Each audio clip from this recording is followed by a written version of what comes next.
Hello friends, welcome to Shiva's nutrition food. இன்னைக்கு நம்ம டயட்டில் சீட் மீலை பற்றி தான் பேச போகிறோம். சீட் மீல்னு எல்லோரும் ரொம்ப சந்தோஷமாக கேட்காதீங்க. சீட் மீல்னா நம்ம வெயிட் லாஸோட ஸ்டார்டிங் ஸ்டேஜில் இருக்கும்போது நீங்கள் மட்டும் நம்ம 1 வீக் கஷ்டப்பட்டு டயட் இருந்துட்டோம், எக்ஸசைஸ் பண்ணிட்டோம், ஒரு நாள் என்ன வேணாலும் சாப்பிட்டுக்கலாம் அப்படின்னு சொல்லிட்டு, அதுவும் சண்டேனாலே லீவுனாலே நம்ம என்ன பண்ணுவோம், எது வேணாலும் நல்லா சாப்பிட்டுட்டு நல்லா ரெஸ்ட் எடுத்து இந்த மாதிரி பண்ணோம்னா 1 வீக் ஃபுல்லாக கஷ்டப்பட்டு டயட் இருந்ததும் வேஸ்ட்டு, எக்ஸசைஸ் பண்ணதும் வேஸ்ட்டு தாங்க. நீங்கள் ஒரு மாதம் ஃபுல்லாக நீங்கள் கஷ்டப்பட்டு இருந்துட்டீங்கன்னா ஒரே ஒரு நாள் நீங்கள் அந்த மாதிரி எது வேணுமோ சாப்பிட்டுக்கலாம், நீங்கள் நினச்சதை சாப்பிட்டுக்கலாம், என்ன வேணாலும் பண்ணிக்கலாம். டயட்டை ஒரு மாதத்துக்கு ஒரு தடவை தான் நீங்கள் சீட்டிங் பண்ண முடியும்.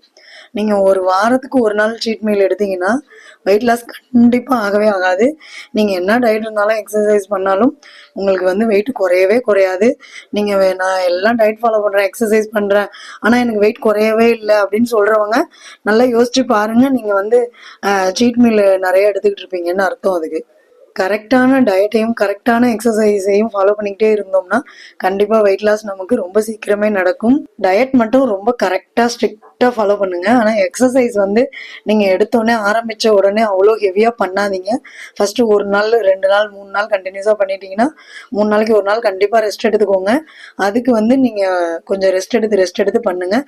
அதுதான் ரொம்ப பெஸ்ட் ரிசல்ட்டாக இருக்கும்.